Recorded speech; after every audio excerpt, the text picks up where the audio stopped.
Muy buenos días a todos en este sábado, 1 de febrero. Como ya se ha convertido en una constante en los últimos días, arrancamos la jornada con una noticia que vuelve a situar en el foco mediático a Anabel Pantoja y a su pequeña. Es importante prestar atención, porque en este vídeo vais a escuchar algo realmente impactante. Se ha filtrado el contenido del informe pericial médico forense relacionado con su hija. Sí, lo habéis oído bien, y lo más grave de todo es que no se trata de un rumor ni de una especulación, sino de un hecho real que ya está circulando abiertamente. La información que debería haberse manejado con la máxima discreción y con un absoluto respeto a la menor ha terminado siendo expuesta de manera irresponsable y sin ningún tipo de pudor. Y, sinceramente, puedo comprender la indignación de los padres. Lo entiendo perfectamente, de verdad que lo entiendo. Nos encontramos en una situación donde cualquier mínimo detalle acaba siendo filtrado, comentado y analizado al milímetro, sin importar las consecuencias que esto pueda tener para la niña y su entorno más cercano. Llegados a este punto, ¿qué se puede hacer? ¿Cómo es posible que documentos tan sensibles estén siendo difundidos sin control alguno? Porque, claro, ahora se podrá debatir sobre si lo que hicieron o dejaron de hacer los padres estuvo bien o mal, sobre las condiciones en las que la pequeña llegó al hospital o sobre las decisiones que se tomaron en su momento. Todo esto podrá ser objeto de discusión, pero lo que está ocurriendo con la filtración de este informe es, sin duda, una completa falta de ética y un auténtico despropósito. Lo que más sorprende es que esto ya no es algo que se haga en secreto. No, ahora todo se hace a plena luz del día, sin tapujos, sin disimulo. Los medios de comunicación directamente informan, tenemos acceso a este documento, contamos con el informe pericial, sabemos lo que pone en los análisis médicos. Y, honestamente, yo me pregunto, ¿hasta dónde vamos a llegar? ¿Dónde está el límite?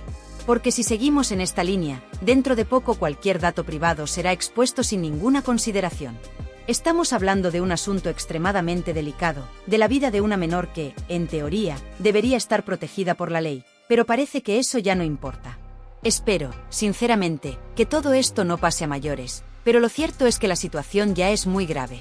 No es solo el hecho de que este documento médico se haya filtrado, sino que las personas que han tenido acceso a él lo están compartiendo con total impunidad, sin miedo, sin temor a represalias legales. Es más, incluso lo comentan abiertamente, explicando punto por punto lo que aparece en el informe, como si estuvieran narrando cualquier noticia del día.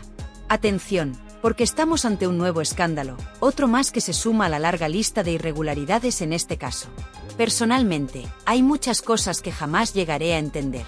Me cuesta procesar cómo hemos llegado a este nivel de exposición mediática en el que ya no existen los límites ni la privacidad.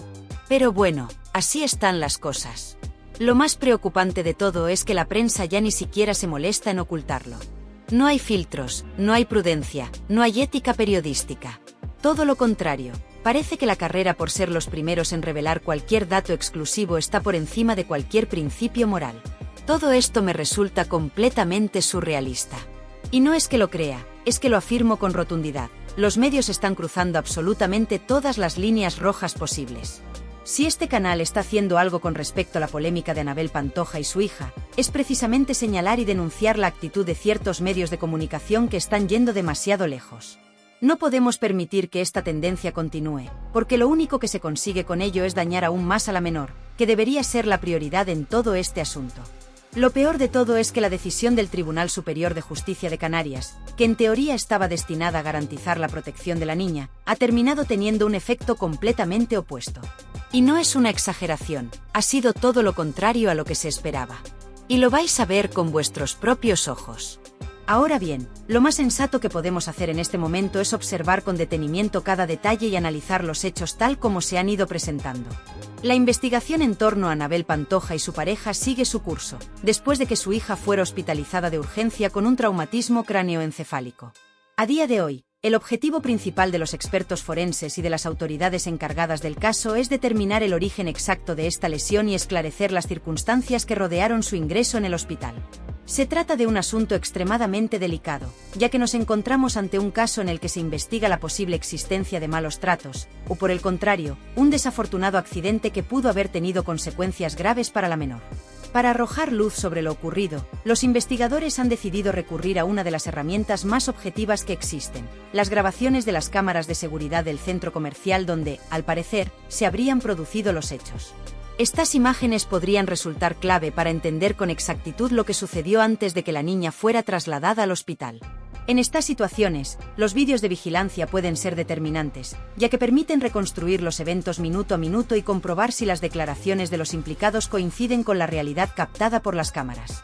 De esta manera, los investigadores podrán confirmar o desmentir si la versión ofrecida por la familia es verídica o si existen inconsistencias en su relato. El caso ha sido asumido por el Juzgado de San Bartolomé de Tirajana, dado que es la jurisdicción más cercana tanto al domicilio de los progenitores como al lugar donde supuestamente ocurrieron los hechos. En este tipo de investigaciones, la proximidad del tribunal a los escenarios clave del suceso es crucial, ya que facilita la recopilación de pruebas y el acceso a los testigos que puedan aportar información relevante. De momento, las pesquisas siguen en marcha, y los expertos siguen recopilando elementos que ayuden a esclarecer si las lesiones de la menor fueron consecuencia de un accidente o si, por el contrario, existe algún indicio de una posible agresión. Por otro lado, el noticiero de Telecinco ha conseguido acceder al informe médico pericial, lo que ha generado un gran revuelo mediático. No han dudado en divulgar su contenido con total claridad, sin mostrar el más mínimo atisbo de sorpresa o de reserva ante la gravedad de lo que están informando. En sus emisiones han afirmado sin rodeos que el peritaje forense ratifica el diagnóstico inicial que se había realizado sobre las lesiones de la bebé. En este documento, los especialistas en medicina legal han detallado que los síntomas observados en la niña son compatibles con lo que se conoce como el síndrome del bebé zarandeado, un término que en el ámbito médico y jurídico se emplea para referirse a un tipo de maltrato infantil en el que el menor es sometido a movimientos bruscos que pueden provocar lesiones cerebrales de gran gravedad. Ahora, la principal incógnita que los investigadores tratan de resolver es cómo y por qué se produjo esta situación. Intentan esclarecer si, tal y como ha asegurado el padre de la menor, todo fue el resultado de una maniobra desesperada de reanimación tras un colapso inesperado, o si realmente el zarandeo tuvo un origen diferente, aún desconocido. Este aspecto es crucial en la investigación, ya que la diferencia entre un intento de salvar la vida de la menor y una agresión intencionada es enorme. Para ello, se está analizando cada testimonio con lupa, revisando los antecedentes médicos de la niña y tratando de obtener la mayor cantidad de pruebas posibles que permitan llegar a una conclusión sólida y basada en hechos. En cuanto al estado de salud de la pequeña, se ha confirmado que ingresó en el hospital con un traumatismo cráneoencefálico, lo que llevó a los médicos a activar de inmediato el protocolo de protección infantil. Este protocolo es de obligado cumplimiento en todos los hospitales y exige que el personal sanitario notifique sin demora cualquier sospecha de violencia contra menores a las autoridades correspondientes. En este caso, la gravedad de las lesiones detectadas hizo que los médicos no dudaran en informar de lo sucedido y en colaborar estrechamente con los peritos forenses y las fuerzas de seguridad. El informe del médico forense, elaborado tras un análisis exhaustivo de la menor, concluyó que el traumatismo sufrido le causó una hemorragia cerebral con estatus epiléptico, un cuadro clínico que es altamente compatible con el síndrome del bebé zarandeado. Esta evaluación médica fue determinante para que el juzgado citara a los padres a declarar, con el fin de escuchar sus versiones de los hechos y contrastarlas con las pruebas recogidas hasta el momento. En su testimonio, David Rodríguez, pareja de Anabel Pantoja, relató que todo ocurrió en el aparcamiento de un centro comercial. Según su versión, la bebé comenzó a llorar de manera inconsolable, por lo que él intentó calmarla cambiándole el pañal. Explicó que primero la colocó boca abajo y luego boca arriba, pero que el llanto se volvió cada vez más fuerte hasta que, de repente, la niña se puso rígida y perdió el conocimiento. Asegura que, ante esta situación, le dio unos leves golpecitos en la mejilla y metió un dedo en su boca para comprobar si estaba atragantándose. Finalmente, afirmó que, tras lo ocurrido, reaccionaron de inmediato y la llevaron al hospital sin perder tiempo. Por el momento, el juez no ha ordenado la retirada de la custodia a los padres, lo cual suele ser un indicativo de que no se ha identificado un riesgo inmediato para la menor. Sin embargo, esto no significa que la investigación haya concluido ni que no se vayan a tomar medidas en el futuro. De hecho, el magistrado ha solicitado el análisis de las imágenes de las cámaras de seguridad del aparcamiento como parte del proceso para determinar si las lesiones sufridas por la niña fueron producto de un accidente o si existe alguna otra causa oculta. Desde el punto de vista médico, se sabe que cada vez que un bebé es zarandeado con fuerza, su cabeza, debido a su peso desproporcionado con respecto al resto de su cuerpo, se mueve de forma brusca sin que su musculatura cervical pueda sostenerla. Este movimiento provoca que el cerebro impacte repetidamente contra el interior del cráneo, generando lesiones severas que pueden ser fácilmente identificadas por los especialistas en pediatría y medicina forense. Este tipo de lesiones suelen venir acompañadas de fracturas en extremidades como brazos y piernas, muchas de ellas en diferentes fases de curación, lo que podría ser un indicio de lesiones previas. Además, en la mayoría de los casos, se detectan hemorragias intracraneales, que en ocasiones van asociadas a fracturas en los huesos del cráneo, así como daños en la retina y otras partes del ojo. La investigación sigue abierta y las autoridades trabajan para reunir todas las pruebas necesarias antes de tomar una decisión definitiva. Entretanto, el debate mediático en torno a este caso sigue creciendo, y la opinión pública continúa dividida entre quienes defienden a los progenitores y quienes consideran que hay demasiadas dudas e inconsistencias en su relato. Lo que está claro es que este caso no dejará indiferente a nadie y que la prioridad en todo momento debe ser el bienestar y la protección de la menor. 1 de cada 10 bebés que son sometidos a sacudidas violentas sufre graves consecuencias, y este acto es considerado un delito de extrema gravedad. Cuando existen sospechas fundadas de que un menor ha sido víctima de esta forma de agresión, los profesionales sanitarios están obligados a activar un protocolo de alerta. En estos casos, el hospital debe notificar de inmediato la situación a las autoridades competentes para que se inicie una investigación. Si la sospecha es elevada y las lesiones que presentan los pequeños coinciden con el cuadro clínico característico de este tipo de maltrato, se procede a abrir un expediente en colaboración con el juzgado correspondiente. La finalidad de esta medida es esclarecer los hechos y determinar si las lesiones sufridas fueron consecuencia de un acto intencionado o de un accidente. Para obtener respuestas concluyentes, se llevan a cabo una serie de pruebas médicas complementarias que permiten certificar la magnitud de las lesiones y aportar evidencias científicas que respalden el diagnóstico. Estas pruebas incluyen estudios de neuroimagen como resonancias magnéticas o tomografías computarizadas, que permiten detectar hemorragias cerebrales, fracturas en el cráneo o inflamaciones internas que puedan haber sido provocadas por un zarandeo brusco.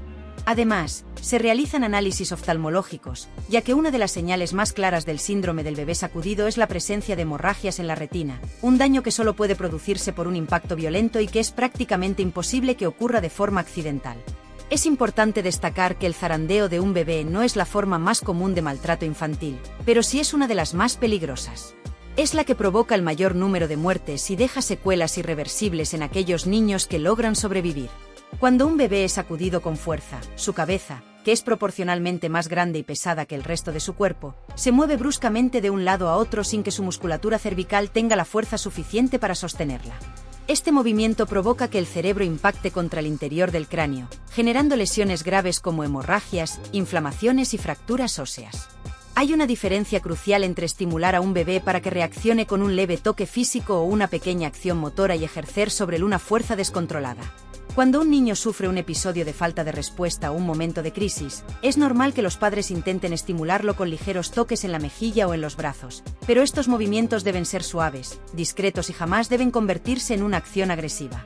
La fuerza excesiva puede causar daños irreversibles, y lo más alarmante es que muchas veces los responsables de estos actos no son plenamente conscientes de la magnitud de sus acciones hasta que es demasiado tarde. En España, se registran alrededor de 100 casos al año de síndrome del bebé sacudido, una cifra que, aunque puede parecer baja, es lo suficientemente preocupante como para ser considerada una emergencia en términos de protección infantil. Este número podría ser aún mayor si se tiene en cuenta que muchos casos quedan sin diagnosticar, ya sea porque los síntomas no se detectan a tiempo o porque no se denuncian por miedo o desconocimiento. Lo más alarmante de esta situación es que, en lugar de tratarse con la sensibilidad y el rigor que requiere, estos casos están siendo expuestos mediáticamente de una manera completamente descontrolada. Es increíble cómo se ha llegado a un punto en el que se ha normalizado la filtración de informes médicos y documentos periciales sin ninguna medida de protección o reserva. En este caso, no solo se ha difundido el informe del hospital, sino también el informe médico forense, las declaraciones de los implicados y hasta detalles de la investigación judicial. Todo esto se ha puesto al alcance del público sin ningún tipo de control, lo que demuestra hasta qué punto se han vulnerado los principios éticos en el tratamiento de este tipo de casos. Llevo mucho tiempo siguiendo de cerca cómo funciona la prensa y los medios de comunicación, y a pesar de haber visto muchas situaciones similares, sigo sin comprender cómo hemos llegado a este nivel de exposición y falta de ética profesional. Hay cosas que, sinceramente, nunca podré entender. En este caso, no me queda más remedio que darle la razón a Anabel Pantoja y a su pareja, David Rodríguez. Es completamente lógico que se sientan indignados y abrumados ante la forma en la que se ha gestionado la difusión de la información sobre su caso. Ahora la gran incógnita es qué medidas legales van a tomar, ya que Anabel Pantoja ha expresado públicamente su intención de denunciar a todas aquellas personas y medios que han contribuido a la filtración de información privada. Sin embargo, la pregunta que surge es, ¿por dónde empezar? Porque la magnitud de este escándalo es enorme. No se trata solo de un medio o de una plataforma en particular, sino de una cobertura mediática masiva que ha alcanzado a todos los informativos, periódicos, portales web y redes sociales. La cantidad de información que ha circulado es abrumadora, y revertir esta situación no será nada sencillo. Nos encontramos ante un auténtico descontrol informativo en el que la privacidad y la protección de una menor han quedado completamente vulneradas. Todo este caos mediático ha convertido lo que debería haber sido una investigación discreta en un espectáculo público, donde cada detalle se expone sin filtros y sin ningún tipo de respeto por los implicados. Se han cruzado todos los límites éticos posibles, y lo más preocupante es que este tipo de situaciones se están volviendo cada vez más habituales. Las preguntas que surgen ahora son muchas. ¿Se van a tomar medidas legales contra los medios que han divulgado información confidencial? ¿Se llegará hasta el final en la investigación para esclarecer qué ocurrió realmente con la menor? ¿Se podrá poner un alto a este tipo de filtraciones en futuros casos? Son cuestiones que, por el momento, quedan en el aire, pero lo que está claro es que este caso ha abierto un debate importante sobre el papel de los medios en la difusión de información sensible y sobre la necesidad de reforzar la protección de los menores en este tipo de situaciones.